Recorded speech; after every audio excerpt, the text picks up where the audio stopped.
Hi, I'm Dr. Sarah Keep from Vision by Design Optometry, and today we're going to spend a little bit of time talking about what good vision is.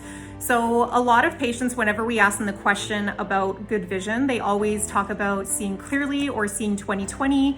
But in fact, there's actually a number of other visual skills required in order to have a really good, efficient visual system.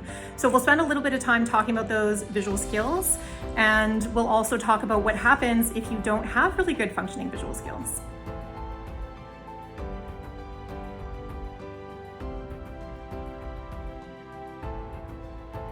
We've already talked about the primary one that we always think about is the seeing clearly. And part of the reason that we think about that readily is because we are always consciously aware of what we're looking at.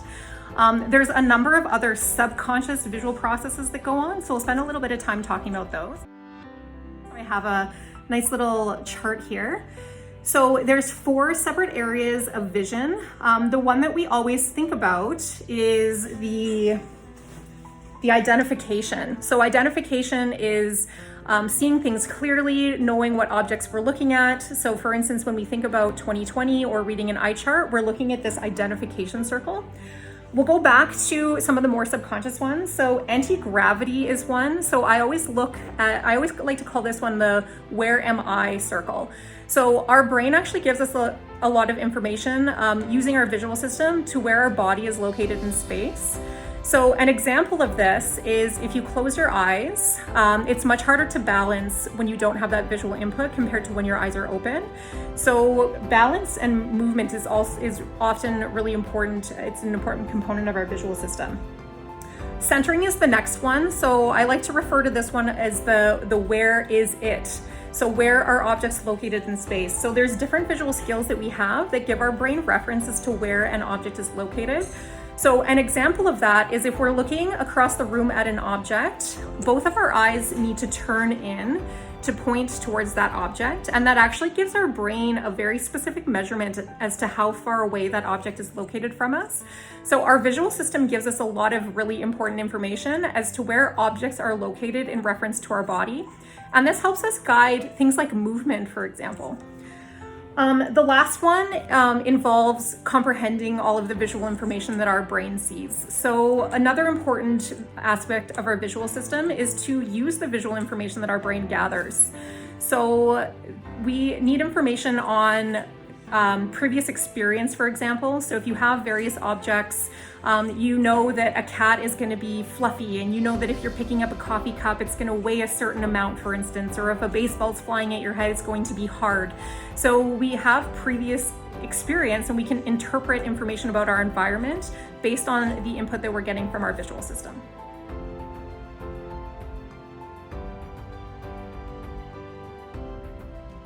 That's a great question. So school performance can be dramatically affected if there's deficiencies in any of these other visual areas. So one of the biggest complaints that we often get are issues with reading.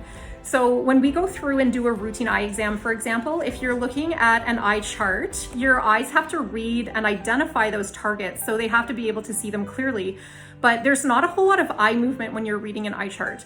If you're going through and reading our paragraph, your eyes have to move across the page from one word to the next. And when you get to the end of the row, you have to do a really precise movement to the beginning of the next row. So not only do you have to be able to see it clearly, but you also have to have really accurate eye movement so that you don't lose your place.